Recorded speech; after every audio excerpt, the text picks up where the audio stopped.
After nung first part, kinilabutan ako no? Dahil nga na-confirm ng ating mga intelligence agency yung kinakatakutan natin na lumalalim na yung ugat nitong Pogo.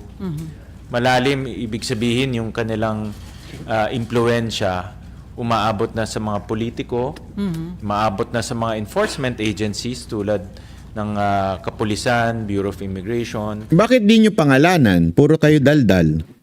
Ang hirap sa inyo, ang gagaling ninyo pagka punahin ng isang mayor. Bakit di nyo pangalanan yung mga sinasabi nyong involved ng kapulisan? Kasi hindi ako naniniwala, mga PO1, PO2 lang yan nandyan. Sigurado ako nandyan ang mga boss nila involved. Pangalanan nyo. At pangatlo, meron silang binanggit doon. Sorry, duda talaga ako kung Mayor Guo. Actually, hindi ko naman siya nagtatanggol, Miss Marilyn. Sabi ko nga kasuhan nila Diba? Kasuhan nila doon sa husgado. Ang naiirita lang kasi ko, ang ingay-ingay nitong mga senador na ito tungkol kay Mayor Guo. But the reality, yung sandali, ano bang, are we against Mayor Guo o are we against Pogo and illegal activities? Diba? Kung illegal activities pala tayo against, hindi lang kay Mayor Pogo, why not ban Pogo? Ulit-ulit natin sinasabi yun. Iba nyo na ang Pogo. Anak kayo ng tutsa. Ang dami nyong hanash, ang dami nyong sinasabi tungkol kay Mayor Guo. Bakit ba masama si Mayor Guo? Because, ano bang punot dulo nun? Di ba? Ang punot dulo nun kasi involved sa Pogo. Ay putangin na, hindi. Bakit di yung Pogong tirahin natin? Yun ang sinasabi ko Ang dami nating hanash na si Mayor Guo. O sige, idemanda nyo na. Pero, more than that, yung Pogo ang tanggalin nyo. More than that, idemanda nyo. Sana, sa akin sana yung passion ninyo sa pagkondena kay Mayor Guo, ilagay nyo yung passion ninyo sa pagkondena sa Pogo. Hindi Nandun lang kay Guo. Yun ang kinaiinisa natin. Wala akong pakialam kay Guo. Hindi ko naman kakilala. Hindi naman Duterte yan. Hindi naman kung ano-ano yan. Wala yan. Ang punto lang, yung Pogo ang pag-inita natin talaga. Hindi ito lang. Na pati yung mga local na criminal syndicates ay nakakasama na nila. Hindi ko ibibigay yung detalye dahil nga executive session. Tapos, nga. Di mo bibigay yung detalye, pero pag kasi, kaya ako naiirita Ito this is,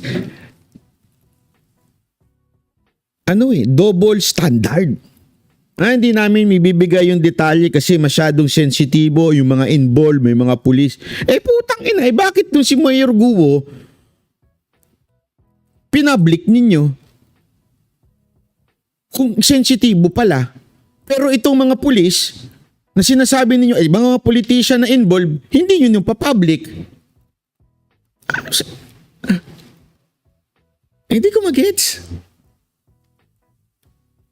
Okay lang na maging public trial yung kay Guo, pero dito sa iba, kailangan executive. Sino namimili na dapat executive session lang ito? Tapos dito sa isa pwede. Tama, mali. May problema tayo dyan. Okay lang sana kung sabihin nila, okay, medyo sensitive tong issue na to. Tayo na lang nag-uusap. Okay. Pati yung kay Mayor Guo, isama nyo. Tapos, kasi anong nangyari, binulgar nila lahat. Doon sa tao, pati jowa, inimbestigahan. Anong may mali? Kung ang jowa mo tarantado. Ang mali, yung umibig sa mali. Yun, mali yun. Pero walang illegal sa umibig sa mali. Ulitin ko Kung ikaw, umibig ka sa isang babaero, walang illegal dun. Tanga ka lang. Kasi umibig ka sa babaero. Tama, mali. So ngayon, kung yung jowa mo may katarantaduhan, kasi yun ang pinalalabas nila may katarantaduhan yung jowa nito ni bakit hindi yung jowa ang tawagin nyo dyan? At yun ang pagtatanungin ninyo. Tama, mali. Anong problema sa sobrang yaman? O sinasabi ninyo yung source ng pera niya galing sa kasi double standard tayo eh. Galing sa Pogo. O sandali. Bawal ba Pogo? Hindi. O anong problema nyo? O tanungin ko kayo, saan galing yung pera nyo? Bakit hindi nyo rin ilabas? Hindi ba yun yung problema? Ginawa nyo ng malaking bagay itong kay Mayor Guo. Pero pagdating doon sa may mga opisyal na involved, bakit di nyo ilantad? May mga pulis nang involved, bakit hindi nyo ilabas? Sa kanila, sensitive issue na. Pero kay Mayor Guo, kahit tae niya gusto nyo tingnan. Naintindihan nyo yung picture ko? Kung bakit nakakainit ng ulo? Pag issue kay Mayor Guo, pwedeng public. Pero dun sa mga ibang tiwali na involved na nasa loob ng gobyerno ngayon, executive session yan. Anong katarantaduhan yun? But in a nutshell, in broad strokes, yung kanilang galamay umaabot na ngayon kasama na yung mga lokal na criminal syndicates natin. At hindi malayo yun dahil hindi naman natin pwedeng alisin na meron din tayong mga local organized crime dito. Yung mga nagbebenta ng drugs, yung mga KFR, yung kidnap for ransom. At base sa kanila, nagkakaroon na ngayon ng interaction itong dalawa. Nakakatakot to dahil pera ng mga foreign criminal syndicates pumupunta na dito. Alam mo, naalala ko tuloy kung ano. Ito, wala akong sinasabi na sila yun ha.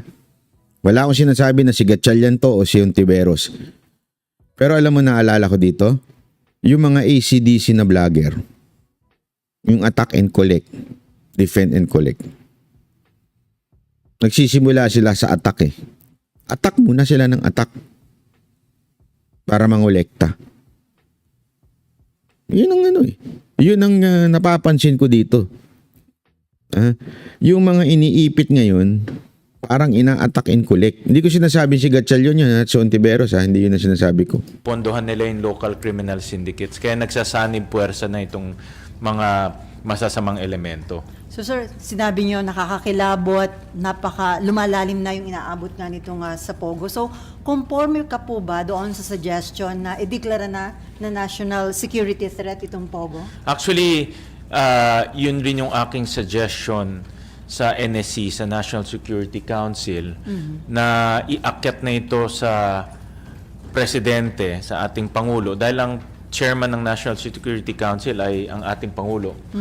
At i-elevate na ito into a national security threat dahil nga lumalawak yung kanilang galamay. At Are you Chinese? Gatchalian. Who's your father? Who's your mother? Hindi, nagtatanong lang ako ha. Kasi yung pagsasalita mo, parang may pagka-Chinese. Galamay. Hindi, eto ha. Anong sinasabi ko lang dito? Sinasabi ko lang, ganyan kayo manghusga eh. Di ba? O magsalita ka nga ng Chinese, po cha-cha po tan chang so nya cha lang. O tinan mo na, marunong ka mag-Chinese, spy ka. Tama, mali. O magano ka nga, magtagalog ka nga. Ay nako, meron kang ano, may punto ka. Chinese ka. O paano ito si Gatchalian? Galamay. Anong galamay? Pagkain ba yun? Alam ko pagkain yung galamay. Kalamay pala yun. Iba pala yung... Tama, mali.